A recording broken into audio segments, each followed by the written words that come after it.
Ley line theory explained. Forget everything you thought you knew about the ground beneath your feet. We're not talking about mere soil or rock, but an intricate, unseen web of power that could redefine human potential. Welcome to the world of ley lines, an enigmatic concept that has captivated mystics, scholars, and now us as we explore its startling implications for elite athletic performance. Imagine, if you will, a vast, invisible circulatory system for the Earth itself. These are ley lines, geodetic pathways believed to crisscross our planet, connecting ancient megalithic sites, sacred spaces, and natural power points with uncanny precision. For centuries, whispers and theories have suggested these lines aren't just random alignments, but conduits for powerful terrestrial energies. A subtle yet profound force that influences everything from spiritual enlightenment to, perhaps, the very limits of physical prowess. The modern concept of ley lines was first popularized in the 1920s by amateur archaeologist Alfred Watkins. While riding his horse across the Herefordshire countryside, Watkins observed that numerous ancient sites, standing stones, mounds, churches, and crossroads seemed to align in straight paths. He meticulously mapped these alignments, noticing they often connected places of historical or spiritual significance. Watkins coined the term ley lines, deriving ley from a common suffix in English place names, suggesting these were ancient trackways or clearings used by early inhabitants. However, his initial observation quickly evolved beyond mere tracks. He began to theorize that these alignments were not just physical paths, but markers of energetic currents, a network of unseen power flowing through the Earth's crust. This wasn't an entirely new idea. Across diverse cultures and throughout history, humanity has intuitively recognized certain locations as sacred, imbued with a special energy. Think of the ancient Egyptians building pyramids on specific sites, the Chinese concept of dragon veins and feng shui, or the Aboriginal Dreamtime tracks in Australia. These traditions all point to a deep-seated belief in the Earth as a living entity, pulsating with vital energy. From Stonehenge in England to the Nazca lines in Peru, from the Great Pyramids of Giza to countless cathedrals built upon older pagan sites, there's a recurring pattern. Humanity has long sought to connect and perhaps harness the inherent power of specific geographical locations. What exactly are these terrestrial energies we speak of? Proponents of ley lines often describe them as subtle electromagnetic currents, telluric energy, or even a form of bioenergetic resonance. Some connect them to concepts like qi or qi in traditional Chinese medicine, a life force flowing through the body and environment, or prana in yogic philosophy, the universal life energy. It's theorized that these energies emanate from geological fault lines, underground water sources, or specific mineral deposits, creating concentrated nodes of power at their intersections.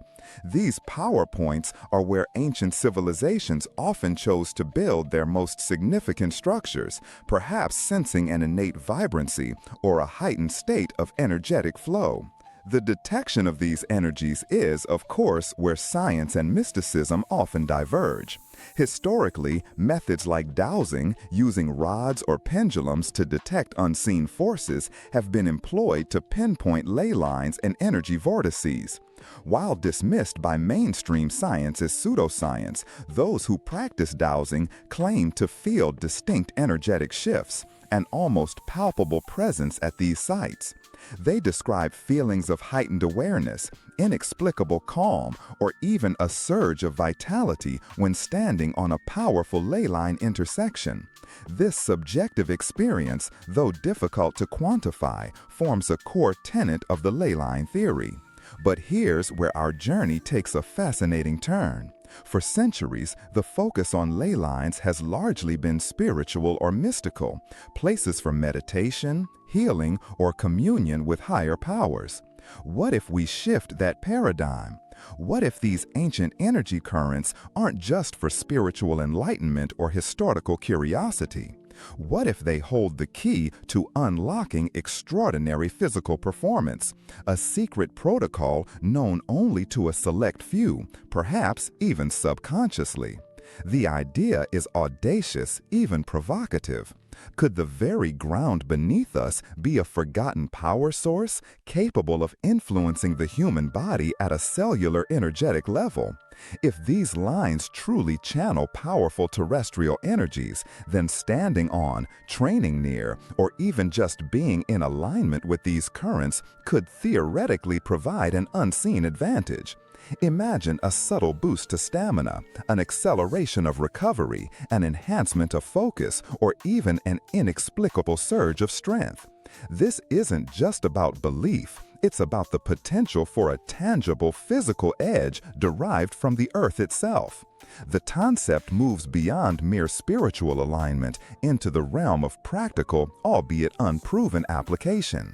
It challenges our conventional understanding of human limits and opens the door to a radical new perspective on peak performance. The question isn't just, do ley lines exist, but if they do, what more could they be doing? And that, my friends, is a question with explosive implications for the world of elite sports. Get ready to have your perceptions of athletic potential fundamentally challenged, because we're about to dive into the heart of the Ley Line Protocol. Word count 1040. Athletic performance and ley lines. Now, let's bridge this ancient mystery with the pinnacle of modern human achievement, elite athletics. We've explored the concept of ley lines as conduits of Earth's subtle energies. But what if these aren't just for ancient rituals or spiritual seekers? What if the greatest athletes on Earth aren't just training harder or smarter, but are unknowingly or even knowingly tapping into a hidden power source, the very energy of the planet itself? This is the core of the controversial Ley Line Protocol. The theory posits that specific training locations, dietary practices, or even mental conditioning techniques could subtly align an athlete's bioenergetic field with these powerful Earth currents. Think of it as a form of energetic biohacking, where the environment itself becomes a performance enhancer. Proponents suggest that training on or near ley line intersections, particularly at powerful energy vortices, could provide a subtle yet significant advantage. This might manifest as enhanced endurance, accelerated recovery times, improved focus, greater strength, or even an intangible flow state that allows athletes to transcend their perceived limits. Consider the anecdotal evidence, often dismissed as coincidence but compelling nonetheless. There are countless stories of athletes achieving personal bests or breaking world records at specific, often historic venues. Could it be that some of these iconic sporting arenas, much like ancient temples, are built upon powerful ley line intersections? Or perhaps certain remote training camps, chosen for their altitude or natural beauty, are inadvertently situated in areas rich with telluric energy.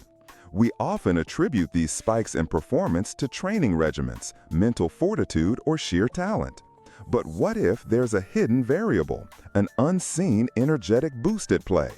Let's look at the geographical distribution of top training facilities. While many are chosen for climate, altitude, or access to cutting-edge equipment, it's intriguing to note how many are located in areas with a rich history of ancient sites or unusual geological features, places often associated with ley lines. Think of high-altitude training centers in mountainous regions, which are often geologically active and rich in mineral deposits, potentially generating stronger telluric currents. Could the success of athletes training at these specific locations be more than just the physiological benefits of thin air, but also a subtle energetic alignment? The argument isn't that every successful athlete is consciously seeking out ley lines, but that many might be benefiting from them without even realizing it, simply by virtue of training in energetically favorable locations. The Ley Line Protocol suggests a deeper, more intentional approach.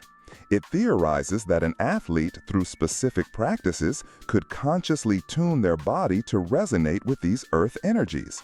This might involve specialized meditation techniques to enhance energetic sensitivity, dietary choices aimed at optimizing the body's conductivity, or even wearing certain materials believed to harmonize with natural frequencies.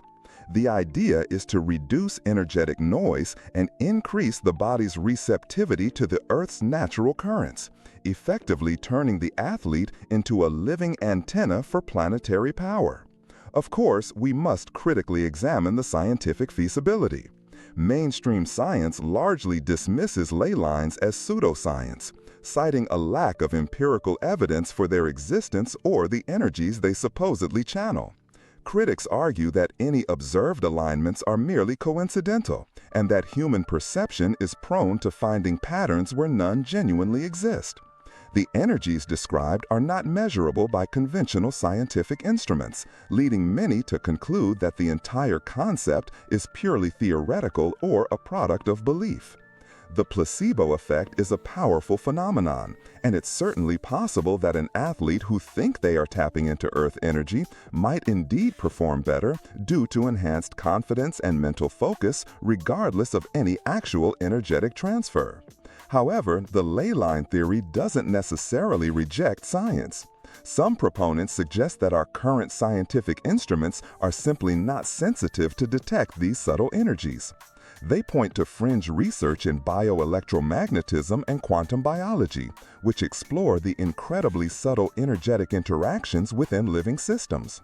Could the human body, with its complex bioelectrical systems, be far more attuned to these subtle environmental energies than we currently understand? Is it possible that the greatest athletes aren't just training harder, but training by subconsciously or consciously leveraging the very energy of the planet itself? This isn't about magic, it's about pushing the boundaries of what we understand about human potential and the environment's influence.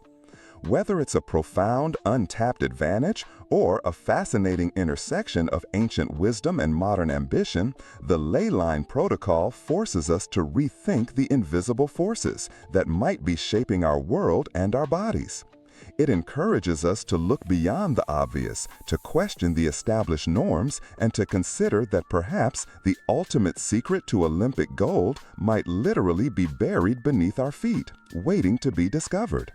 Is it possible that the greatest athletes aren't just training harder, but training by subconsciously or consciously leveraging the very energy of the planet itself? The implications are staggering, and the journey to uncover this truth has only just begun. What do you think? Is the Ley Line Protocol a fantastical myth or the ultimate untapped advantage? The answer, perhaps, lies in the energy that surrounds us all. Word count, 1045.